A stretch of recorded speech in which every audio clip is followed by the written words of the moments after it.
Hey everyone, welcome back to another edition of Because Business is Personal. Today I've got a super neat, kind of eccentric guest by the name of Paul Davidson. And I met him over a few beers in New Hampshire after we climbed a big mountain. So I've met Paul through mutual friends, and I knew he was in law enforcement, but up until then, I didn't really realize you were a hostage negotiator. I just didn't know that.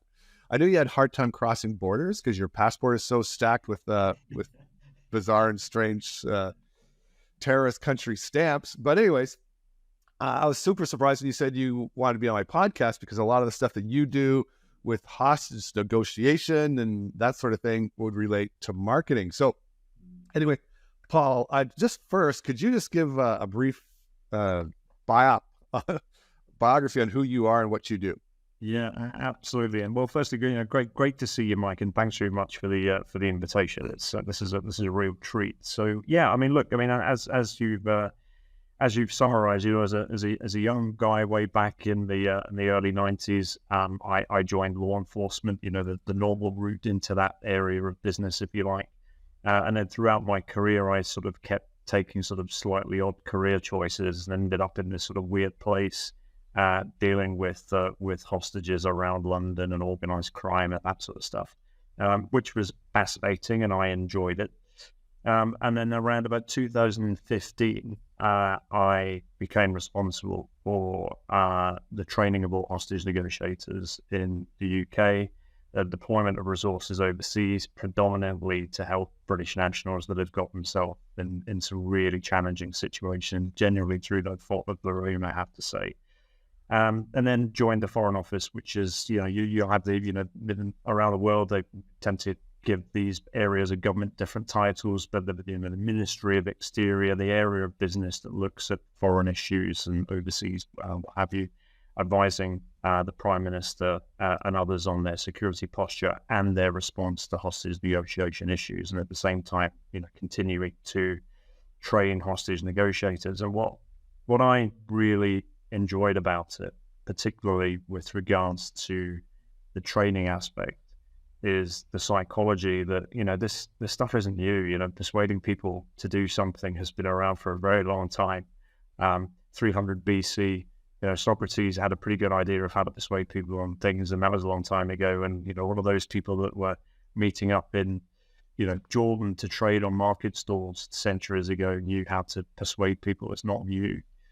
But actually digging into the psychology from the modern view, persuasion, engaging, influence is as applicable to hostage negotiation as it is to buying a car, as it is to engaging in some form of sale or having some difficult conversation, which is why it was great to meet you, because you cover all of this from a completely different area. So of course I read your book and thoroughly enjoyed it. And it was great for me making margin notes that we've got different labels for things, but actually they're the same things. They just come at it from a very different sort of area. So I don't know if that gives you a very quick summary of what, where I came from, but yeah, that's the interesting part of it. That's cool. So could you give some examples of some of the things that I talked about in empathic marketing that aligns or has parallels in? First, is there a lot of hostages being negotiated, or like we don't hear about, like, I don't think I hear about this daily in the news sort of thing, but are a lot kind of secret, or is this more prevalent than we know? Yeah, I mean, look, let's not scare anyone that listens to your podcast. Okay, it's a pretty rare event. Okay, so but not only is it a rare event, but making it public in the middle of a negotiation is not a good thing for the hostage's safety. So we try and have these conversations very covertly, very quietly, and we try and influence away from the glare of publicity and media and papers and all the rest of it. So it's both rare and it's quiet. I think what often gets forgotten, particularly from the UK perspective, is that we deal with hostage and crisis negotiation. And the word crisis sometimes gets forgotten because the hostage bit is interesting and everyone wants to talk about that bit. But actually, the crisis intervention is people that are about to commit suicide or engaging in harming others because they are mentally ill. And that is, as I'm sure you can imagine, is a huge part of work. There's literally hundreds and hundreds of deployments a year in London responding to people that are in a very difficult place. But again, the psychology of engaging with those people and the psychology of dealing with hostages is the same psychology, because you're just trying to persuade somebody to do something that they don't necessarily want to do. Okay.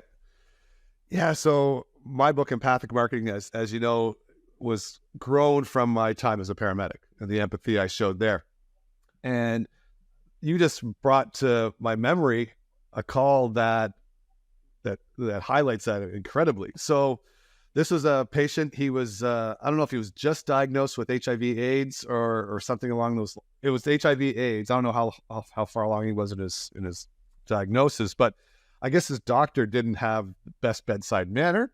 And he went to this doctor, and the doctor's like, "You're gonna die. Like, just get over it, right?" And so the patient left the hospital and was walking by a fire station, and he had a knife for whatever reason. And he went in, and he was threatening to kill himself with this knife because he always wanted to be a firefighter, and now he could never be a firefighter, and he was going to die. And it was just a super bad day for him. And I just remembered that call because he was sort of like buried within with one of the engines, and we couldn't get to him. We didn't want to attack him. Like he was armed. He wasn't dangerous to us, but he was a danger to himself. And I don't know where the police were, but I was responsible for, bringing him down. And I remember I had to turn off my radio because every time my radio squelched, it brought us back to ground zero, right? Because I remember getting in trouble from my dispatcher, like, "We couldn't reach you for like half an hour. Where were you?" It's like, I was dealing with a crisis, right? And yeah, that's interesting because, like I said, I hadn't remembered that call for years, and I'm gonna have to give that some thought and think about how I dealt with it. Maybe with what you share with us today, I was like, yeah, I did that. I'd be very surprised if you don't. And I said, I think this is a great example. Well done, by the way. I mean, that's a superb example. But exactly that. In the crisis negotiation world, we have a guy whose world has literally just fallen apart. Right. Like in the process of one meeting with a doctor, might have already had some anxiety, but got delivered a message, and as you said, in a pretty clunky way, perhaps at that specific time of the then finds himself walking over, as you said, to the fire station somewhere that resonates with him, because I'm never going to be that guy. Yeah. And I think you've made another great point there, as I said, that the man's armed with a knife, but not to harm you. This is the biggest threat that he is at that point is himself. Yeah. And then if you wind forward to and I don't know how that particular issue concluded, but if the first officers that arrive aren't trained in any form of negotiation tactics, and most aren't, I have to tell you, which is bewildering to me. But then they might start using equally clunky language, such as, if you don't come out, you're arrested. Well, the guy's not too worried about that, is he? I mean, his life's fallen apart. Being arrested is not really much of a concern. Or just barking orders at him, continuing to shout, raising your voice, and all the rest of it. So there are some really good psychological tools available to give the guy a bit of space, just to try and look, have a think about this. All right, sorry, it's bad news, but it's not bad news today. You've still got tomorrow and maybe the next day. So, right. So finding a way out. But yeah, I think that was a good example that we weren't expecting. So well done. Yeah, like I say, I remember my partner was Lisa. And I remember the fire department, the firefighters, I think they actually just got bored because it was going on for so long, and it was such a slow process. And I wasn't trained in any negotiation like that either, right? Just as the police aren't. And I know in a lot of those situations in Hamilton anyway, the police don't want to do the work if they don't have to. And so if they're like, "Oh, Mike, you got this? Okay, we'll be outside if you need us," right? And they just sort of let me do my thing. And I know we had a happy, nobody got hurt resolution. So it ended well that way. But but empathy as life skills, as you said, the police aren't trained and you don't know what you did, but you resolved it. But you brought your empathetic life skills to the situation rather than, your sort of your angry law enforcement skills that come running through the door with, holsters drawn and all the rest of it, thinking that's not the solution for this situation. That's right. and shoot the guy, but there is another way of dealing with this. Yeah. And a lot of this came out of Waco. A lot of this negotiation work came out of the disaster that was the response to Waco, which was a mass heavy-handed response that ended up with a lot of people dead. So right. So what are so back to the original question before I sidetracked us. So what are some of the parallels that you found from my book and what you do in negotiation crisis? Good. It's a great question. I mean, look, firstly, the psychology. As I said, we might use slightly different labels or terminology, but you talk very much through your book, which I have here next to me, and there are Davidson margin notes on certainly every chapter and on a lot of pages where I've just to jog myself as I went through it. Great read for me. Took me out of my particular skill area or an expertise and allowed to look at it from another perspective. So brilliant. The psychology. You talk about scarcity in your book. You talk about trust in the book. Very easy to lose. You make, I think, some really good observations around not being fraudulent. In some of the things that you do. But to give you an example, Mike, because I know I'm giving an example, I'll give you an example. I think there was something in your book where you said that somebody was offering PDFs, get it now or it's all gone. We've only got a limited amount of PDF downloads available. Right, yes. And I say, okay, well, that's using the psychology of scarcity. We're hardwired to be concerned of a loss, but we're also really smart and we can sniff fraud from a mile away. And if you play the wrong card and you engage in something that isn't trustworthy, then you lose a lot. You go back a long way very quickly, and it's very hard to recover from that. And I thought there was a definite strong thread throughout your book of trust, reciprocity. You mentioned social proof on some of those issues. These are all the big psychological cards that we use in hostage negotiation. So parallels were similar. So I'm doing a speaking event and hosting a roundtable. It's called Savant E-commerce Events next month. And the roundtable I'm doing on first day is exactly what you talked about, and trust and losing that trust in regards to AI. Because I'm on Facebook a fair bit and I'm seeing all these I'm in this outdoor living group, an outdoor living group on Facebook. And they keep showing all these super serene, idyllic cabins on the side of a lake. And it's a completely AI, it does sound great, but the image is completely AI generated. It's 100% AI. And the thing is all these comments are like, oh, I'd love to live there. I'd stay there forever. So beautiful. I can imagine having a morning coffee there. I'm like, the only way you could enjoy that is if you were in the Matrix. Like, this place doesn't exist. And because I'm a little bit ahead of the curve on AI, I know what's possible. I know what's happening. And I've left that group now because I used to enjoy that group, seeing like real handmade cabins and, seeing the workmanship and seeing the mistakes and different things. And I enjoyed the group, but now they're posting all this perfection that doesn't exist. Yeah. And I've lost now. Before I quit the group, there was a couple images like, is that real or not? And I didn't want to have that question within myself. And so I'm like, you know what? If I don't know if these guys are being truthful to me or not, I'm gone. And I left the group, right? Yeah. And so this is good observation. So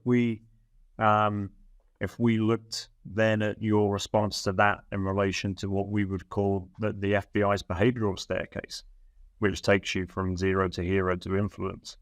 That was somewhere that you trusted and had influence, and other people could send you things. And what do you think of this, Mike? And you would engage, and they could influence you. Could you help with it? And now you've gone down. You've gone down the staircase. You're all the way back to almost like the second rung introduction. You've quit. But if somebody wrote to you and said, hey, do you want to chat? You'd probably drop them an email or something. But you're a long way off. You've moved on. Yeah, and so this is something I think businesses, because everything is moving towards artificial intelligence so much, and because we're so keen on replacing humans in business, that trust, people need to be involved in that trust. And I think it's okay if you're using a chat bot or something along those lines, as long as you say, hey, this is, chatbot Bill here to answer your questions. Don't say, hey, this is Bill, can I help you? If it is a chatbot, right? Because as soon as you lose that trust, then it's over, right? It's so quick to like say build. It's not quick to build. It's long to build and easy to lose. It is absolutely. Yeah, I couldn't agree more with that. Yeah, being the honest broker and the open person in the conversation is absolutely essential. One of the other examples you gave, I think, if I remember, is you call them realtors we call them estate agents in the UK. But you call them realtors in Realtors, yes, yeah, the people that market houses and and I think it was something like, look, if I don't get back to you on time, I'll give you $100 if I don't do this on time. And I think actually that's a really good commitment and consistency. They are a psychology of commitment, consistency. My word is my bond. I'm going to build trust. And if I don't build trust, then I'm going to give you money. And your calculation with regards to that is there's no way this guy wants to give me any money. So I'm going to have some trust in that he's actually going to do a good job because he's got some skin in the game now. Right. So which I thought was a good and interesting way of coming at the psychology from that commitment angle. So walk us through how you would build trust in a crisis or hostage negotiation. What are the other? I think because you have SOPs for everything. So what's the SOP for trust building?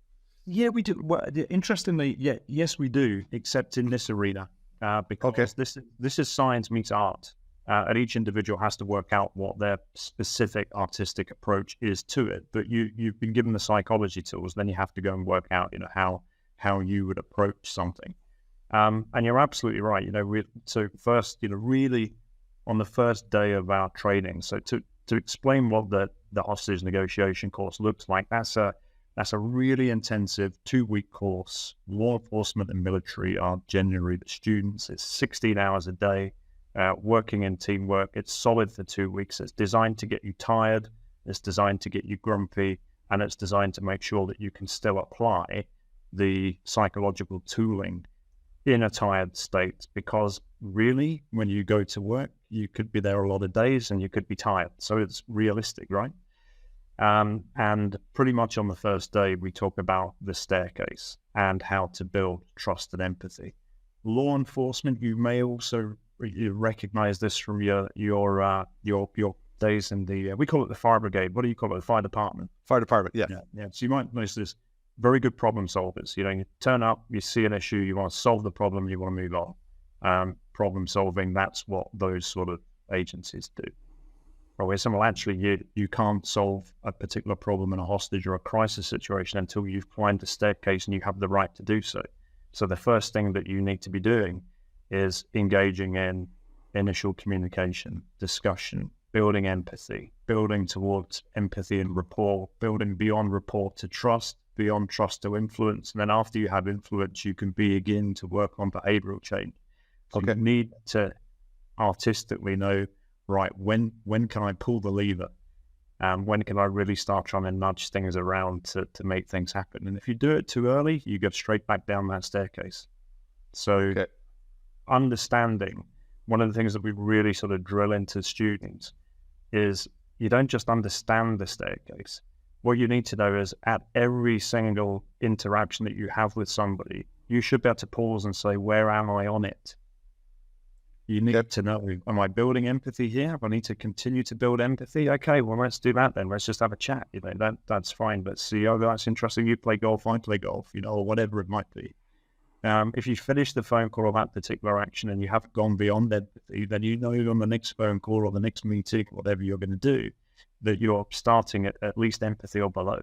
So it's really interesting to work out and recalculate in your mind. You need to think about the other person and what their agenda is. Everyone who goes into a difficult conversation or an important meeting, particularly when there's some money on the line or a negotiation around some sort of contract, everyone's thinking about what their agenda is.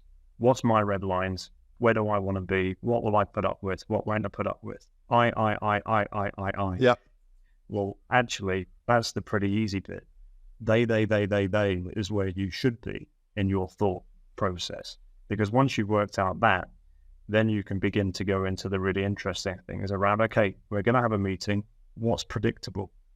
What's predictable about the meeting that we're about to go into? That predictable dialogue, the things that we are bound to get asked. How much is it? Yeah. What's the ransom demand? Why haven't you paid? Why is the money not been got out the bank yet? It's predictable. So you better bloody well have an answer to it. And if you haven't, you've not done your preparation. Once you've got an answer to the predictable side of things, then you can move into your objective. So you only you can go for your objective once you're beyond influence and beyond the top of that staircase. If you tumble down a little bit, then you've got to come back and start rebuilding empathy and rapport. I like how you said you need to know where you are. You need to be able to stop and identify where you are on the staircase.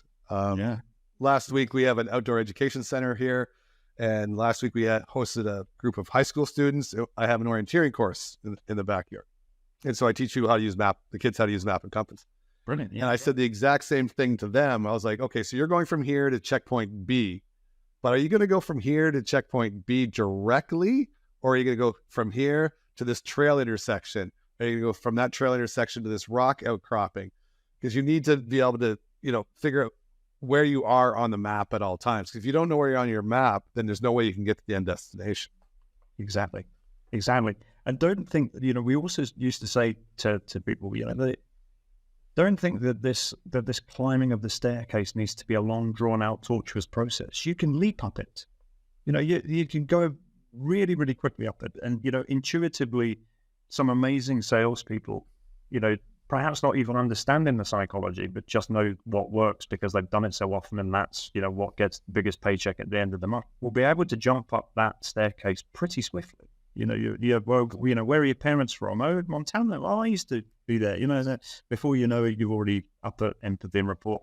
And then you say, don't look at this particular, I don't know, let's pick something. Don't look at this refrigerator because it's not as good as this one over here, and this one over here is cheaper. Really? Wow. We're right in the trust tier.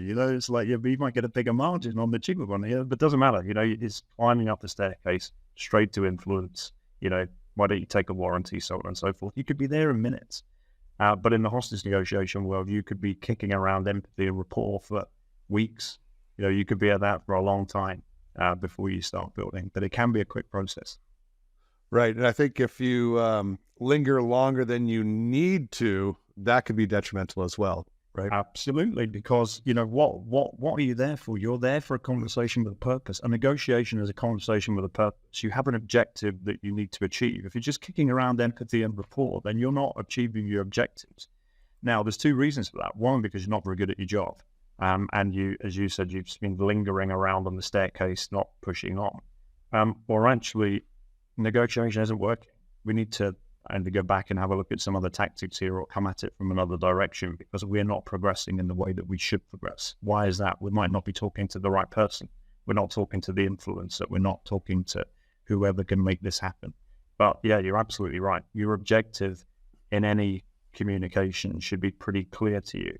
It's always an issue that I had with a lot of people that I had conversations with in this world, Mike, that didn't do sufficient planning for an important meeting, whatever that meeting might be, whatever that phone call might be. Didn't do sufficient planning, didn't plan what predictable dialogue was likely to happen, the obvious questions that you are going to get asked on the hoof. Why should they be on the hoof? You've had a day to know this meeting's happening. You could have planned for that. Didn't work out what the other person's agenda was, and then didn't set a realistic objective for the meeting. A realistic objective for a meeting could be, we want a coffee next Thursday. It doesn't need to be, I need a signature on the end of this contract, or I need this ransom demand on a plane tomorrow morning at 8 o'clock. It could just be, at the end of this phone call, I want a coffee next Thursday, or I want an agreement that you won't hurt the hostage and we'll talk Wednesday. Commitment, consistency, contract, move forward. So that's how the objectives can work really well. So over beers in New Hampshire, you said that you will sometimes spend 10 hours preparing for a 5-minute conversation. Like, I'm just curious, what are you doing for those 10 hours? Sounds a lot, doesn't it? It does sound like a lot. Yeah, I mean, you can't you can't underestimate the pressure that you feel when somebody's life is your responsibility and you are trying desperately to get them out of this, wherever they're held, horrible desert camp, whatever it may be. And you know that they're in a desperate situation. So, it can't ever be 9 to 5. But those things that we spoke about at right the end of one telephone call, and it usually was telephone calls from us because, of course, they didn't want to meet us, and for obvious reasons. You didn't know how long you had until the next phone call, but what you knew was that was planning time. That planning time would immediately start with, okay, if they ring back now, what are we saying in relation to the demands we've just made? So you've got that plan B, that crisis response. And then after that, we go into everything I just told you in the previous conversation. What do they want? What did they say? What are their motivations? What are their hopes? What are their fears? What can we give? What can't we give? Red lines, I know I read in your book. That's the best alternative to a negotiated settlement. Did I remember that right? That's yours. You introduced that to me. So yeah, so go into that a little bit. So that, we would term it red lines or best alternative to negotiated solution and what have you. And I've seen this reflected sometimes on some sales and marketing things online. I didn't really agree with it because the reality is that you can set up the best alternative to negotiated settlement, which is, well, if we don't get exactly what we want, we'll settle for this. I think I'm right in saying that some of the work that was done out of Harvard said, so if you set the lower limit, then you'll get that or slightly less. But you've set an objective, but now you're already failing to achieve it because you've now set a limit under your objective. I'm not saying you shouldn't know your margins, by the way, because that would be foolish. You'll be out of business.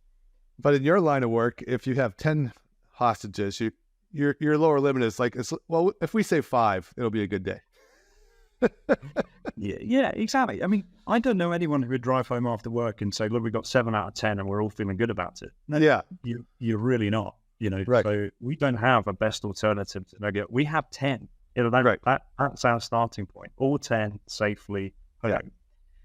So therefore, that's what your red lines are. You should be engaging your planning and your objectives around your actual red lines. Red line, there's no secret, Mike. In the UK, we don't pay ransom demands. End of. You cannot pay a ransom demand to a terrorist. It's illegal. Breaking the law. Can't do it. So we can't do that.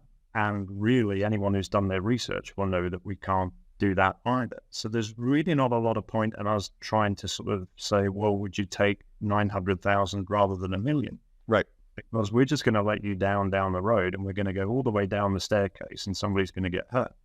So you need to say, look, I'm going to be truthful. We can't pay that sort of money. In fact, we can't pay any money. But didn't you mention yesterday that your mum's sick? What's wrong with her? Oh, she's got cancer. I'm really sorry to hear that. What's medication looking like for your mum? Well, we can't get it. Okay, so now we're beginning to pull on a thread of something that we can do positively. Okay. We've established a different motivation. And it's important in those conversations to really consider that the person that you're talking to is an individual in their own right, may have entirely different motivations to the people that they represent or the groups that they belong to. So really, you should be working out what that particular individual wants out of all of this. Are they just somebody on the phone, or are they actually somebody that can make a difference to the whole situation? I would assume, though, because of all the military TV shows I watch, that yeah, all wholly accurate. Yeah, but I would just assume that the majority of hostage negotiation situations are for cash. Like I'm going to take this person because I want cash, and if you can't deliver cash, then how can you possibly win in that situation? Yeah, so you're right, Mike. I mean, there's no doubt about that. The important distinction is that it's illegal in the UK to pay a terrorist. It's not illegal to pay somebody that's been kidnapped from an oil and gas plant for money that has no terrorist ideology attached to them. Okay. And of course, there's the grey area of trying to work out, well, are they or aren't they? If there's any hint that they're a terrorist group at all, then they don't pay, and neither does the US. Okay. So yes, so but don't get me wrong. The Somali pirate situations where shipping is taken and people are ransomed. Yeah, that gets paid regularly. Okay. So one of the things that you talked about is active listening, and I think we all appreciate when somebody waits for you to finish your sentence. Oh, I did this amazing podcast interview. I was on somebody else's podcast a little while ago, and and so she was asking me about empathic marketing, and I ended a sentence with, but there's one thing you can do to ensure that never happens, something along those lines, right? And and her response was, yeah, got it. And I fed her like the follow-up, like, there's one thing you can do. And she was supposed to, ask me what that one thing was, but she didn't hear me say that. She was just looking through her list of questions, and she heard me finish talking, and she said, yeah, got it. Oh, that's really good. So what you're hearing is that you're not listening to me, or you're not interested. She finished by saying, would you like a cup of tea, Mike? Yeah, I was like, oh, Lord. Well, this isn't going well at all. I clearly can't. We're not going to have a conversation. I just have to, give a presentation if I want to get out my message. Yeah, but that's a great example. And another one, we've all had it where somebody finishes what you're saying for you. It's almost like you can't be. I mean, you might be right, but you can't be bothered for me to wait. Right. Or alternatively, we've all had it. You're having what you think is a conversation. Somebody that you're talking to has already decided what they're saying back to you, and they're just waiting for a break to jump in. And then they come in and say, oh, yeah, and tell you what was burning on their mind. And you think, but I wasn't talking about that. That's not what I said. You're not really listening to me. Yeah. Or the worst one of all, that often seen at networking events I found, as you're talking to somebody and they're nodding and looking over your shoulder at somebody more important, hopefully, that's going to turn up in the room. Yeah. Okay. I just need to get myself out of this conversation because there's no good at all.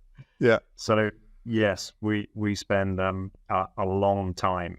Again, day one of the course on the active listening skills. In fact, we could probably do with some marketing assistance with regards to calling them active listening tools, because they're really not. They're not active listening tools. They're linguistic tips and tricks that allow you to take your part in a conversation, show the other person that you're completely dialed in and listening, but keeps the other person talking and giving you information. So the listening part of it, you have to do that yourself. You can still not listen by doing this stuff.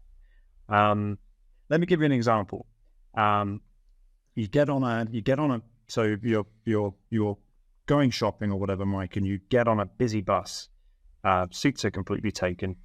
And you stand by the bus driver at the front of the bus, and you ignore that little sign that says "Don't talk to the driver" or the driver. You completely ignore that because you're a nice chap and you want to have a chat with the bus driver.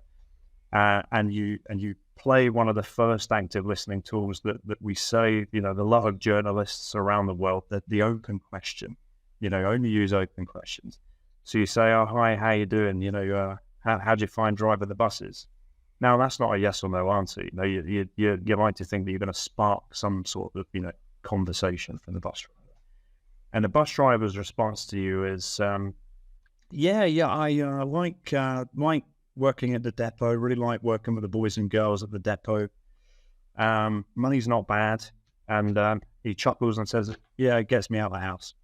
Good. A little one. And what I would say in relation to that is, you used one active listening skill to promote a conversation with a bus driver. Where do you want to take it next? Because he's given you 3 very different areas that you might want to explore next. The first one is, he said, the boys and girls, the salary, out of the house. Yeah. Great active listening there, Mike. You're absolute natural, because that's where we got on. Exactly. So he didn't say like working with the managers or his leadership or anything like that. He said the boys and girls at the depot. Yeah. So you could pose him another question. You could reflect back to him another active listening tip and say, oh, you might working with the boys and girls, do you? And now you're going to be having a conversation about the laughs that he has at the depot with his friends and his peers. Okay. The second thing he said was the money's not bad. So you could again reflect back and say, oh, the money's not too bad, is it? Surprising. And you're now going to have a conversation around his salary, pay and benefits and all of that sort of stuff. Yeah. The third thing is that you could reflect and say, you quite like getting out of the house then, do you? And you're about to talk about his divorce or how he doesn't like his children or whatever it might be. Right. The tips and tricks allow you to listen, but you've still got to listen. you've still got to decide where you're going next with the conversation. And that's the artistic bit. That's where the art comes in. You know, the difference between understanding when you're listening to somebody and ask them to do something, and they use the word can't rather than won't. Well, they're two different words. You can't do something or you won't do something have different connotations attached. Okay. To what?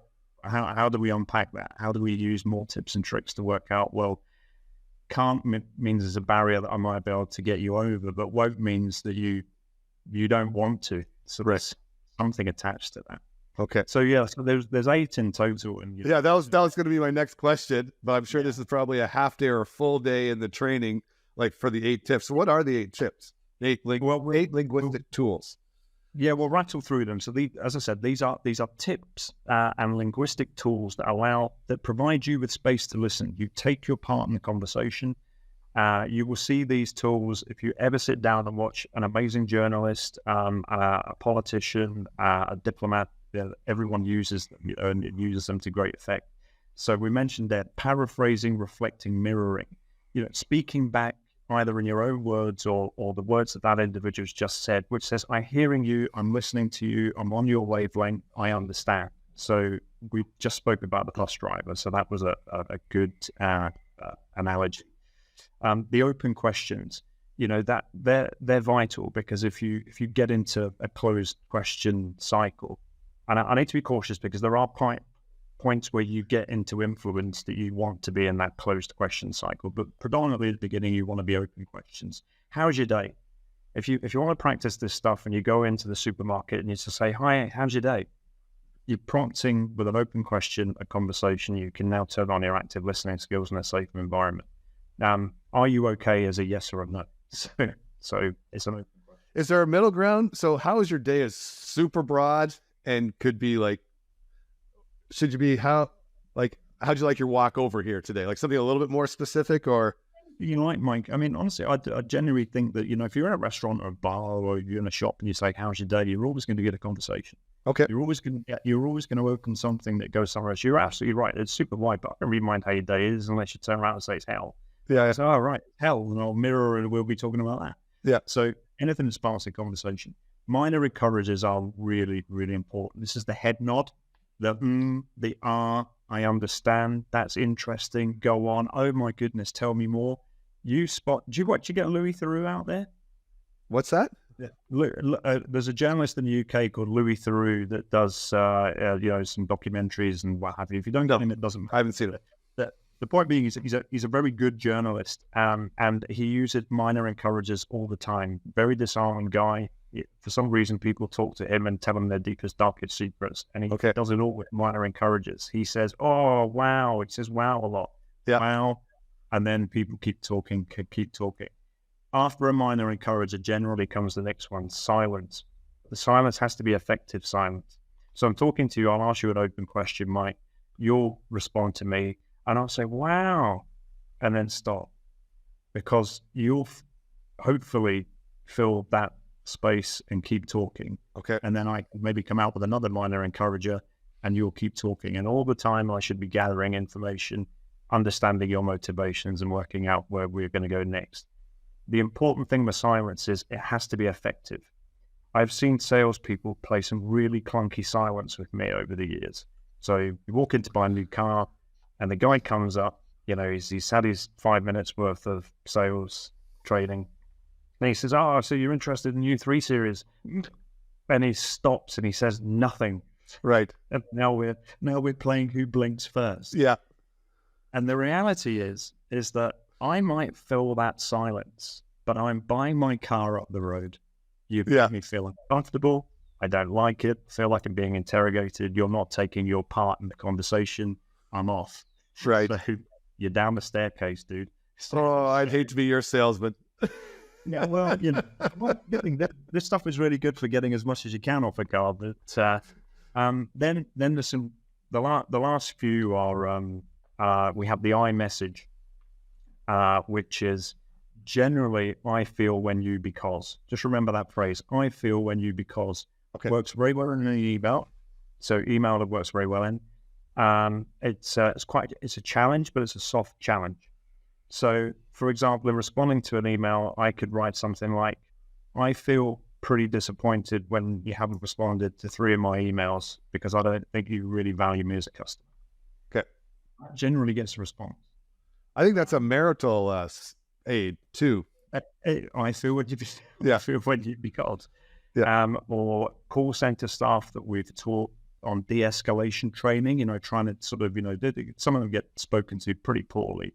Mm-hmm. I feel really upset when you swear at me like that because I'm a 22-year-old that's just doing my job. Right. Generally want to follow silence after that because it's quite a big hammer. So I feel when you because is a good way of getting under the skin of emotion. Okay. And then the last 2, emotional labeling. I might say, I can hear it in your voice, Mike. You sound upset. And you say, I'm not upset, I'm angry. But it doesn't really matter because I've labeled you one thing, but you've corrected me, and that's fine. Yeah. But now I know what emotional state you're in, and you don't feel bad because I got it wrong. So I haven't really upset you by giving you the wrong label. Okay. You've just corrected it. So emotional labeling is quite powerful. And the one I used quite often, and we're galloping through these because this is is the summary. When I've said, look, if you don't know where this conversation is going, or the other person's so emotional that you don't understand what they're saying, or they're angry, just say, look, I think I understand, and summarize. Because if you don't understand, you're going to get put right. If they're ranting, they're going to continue to rant. But if you don't know where the conversation is going, just stop and just summarize. I think I understand. Is this the situation? Summarize again, summarize again. So we use summaries a lot. So those eight linguistic tools should help you if you know which ones to play at the particular time of the conversation. Okay. Should help you with your objective and where you want to go. Okay, so just so you know where you are and our listeners know, this is the second last question. So, understood. The second last question. One of the things I remember most about our conversation at dinner was the bunch of 5s to persuade people. I remember I was super interested in that. Can you explain what the bunch of 5s are? Yeah, so it's got a couple of names: the pentagons, the bunch of 5s. Well, our psychologists have told us that, look, if you want to persuade somebody to do something and they don't want to do it or they haven't thought of it before, then you need some reasons to do that. You can't just say no or yes. Yeah, it's pretty clunky. If you're trying to persuade and you're trying to build empathy and you're trying to negotiate, then there are going to be things that you're going to be asked that you can't do. We spoke about that predictable dialogue. There's predictable things that you're going to be asked. Then the phone's going to ring, I'm going to pick it up, and the terrorist is going to say to me, where's my £2 million? And I know I can't give you it. So I need to come up with some reasons that are valid, that can be researched, and actually can be believable. And even if you don't like the message, I'm still building your trust because I'm being honest with you. So we say, look, you have to have at least 5. Why is that? Well, because you're a sharp guy, Mike. You've been around a while and you know a lot of this marketing stuff, and you're very, very good in your interactions and conversations with people. You're going to think of one good reason really easily. You're probably going to think of 2 good reasons pretty easily, and you're probably going to scrape to 3 quite well too. Okay. But 5 has a hint of realism about it. So what we tend to say is, play as many as you want straight away. Sometimes you might have to throw all 5 in if it's a really sticky issue, and then you've got to rock them up with another 5. Or if you play 1 or 2 and that's been accepted by the person that you're engaging with, keep the other 3. Keep escalating. So as an example, where's my £2 million? Yeah, well, we did say, Mike, the last time we had a chat, and I know, we listened to you, heard you, that's what you said, that you want your £2 million. But look, we said it's illegal in the UK. We can't do it. We can't pay you your £2 million. If I do that, not only am I going to lose my job, but I'm going to be in jail and you're still not going to get your money. But you know what we said about your mum's pills that she needed for her medical issue? Why don't we talk about that? Because that's something I might be able to do. Okay. The last and final question I have is to conclude with an immediate action step. So what is one thing marketers or entrepreneurs or business owners can start implementing from your personal toolbox that will help them immediately start moving the needle towards attracting new clients and making more sales? Okay. Right. I'm going to give you one, but it's going to be at the end of the very short roadmap. Okay. But it's all right. Am I allowed to do that? You're allowed to do that. I'm not gonna get the Caldwell red flag. Okay. You get a yellow flag first, so So watch for is the first thing I say is, look, a negotiation is just a conversation with a purpose. So if you are in a conversation with a purpose, you are negotiating. So so it's a telephone call, whatever, be aware of that. Plan. My goodness, don't have important conversations with business contacts and others without doing any planning at all. Even if it's 10 minutes before the call, plan. And focus on the other person's agenda, not yours. Once you've focused on the other person's agenda, you know some predictable dialogue. You can't predict everything, but you're going to predict most of it. Maybe 80% of this call is predictable. So you can already have your bunch of fines written down for the things that you're going to be asked for that you can't do or you don't want to do. Okay. Let's have a realistic objective. If it's coffee next Thursday, that's a realistic objective. If it's we really need a signature on the contract, that might be a realistic objective for that particular set, a realistic objective. But the one thing that you can do, and this is the answer to your question, is darn well listen. Okay. Listen.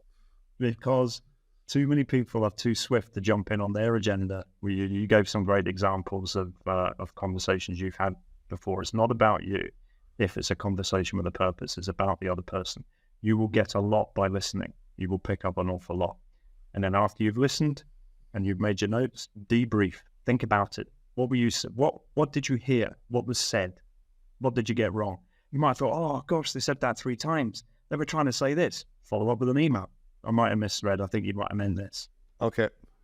Wow. So we finished. Listen.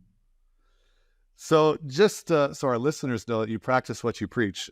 This is a new podcast. You're only my 15th guest, but of the 15th, no other guest has been more prepared. Like, I don't know how many times you asked what questions I was going to ask. You fed me what answers you wanted to give. Like you were just so, you put in the 10 hours for this 5-minute conversation.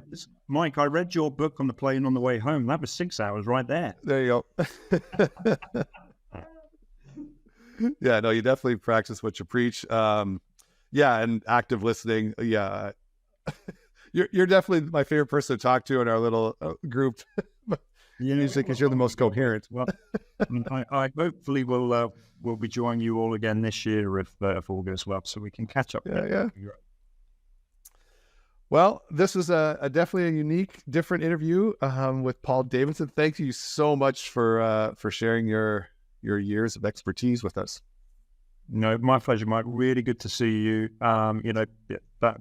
Great to have this chat. It's really enjoyed it. Great reading your book. I've learned a lot from you, and look, I really look forward to meeting up with you and Monique in due course. It'd be great to see you again. That was good. Thanks, Paul. Cheers, mate. Bye-bye. And that is a wrap for this episode of Because Business is Personal. Thanks for joining us.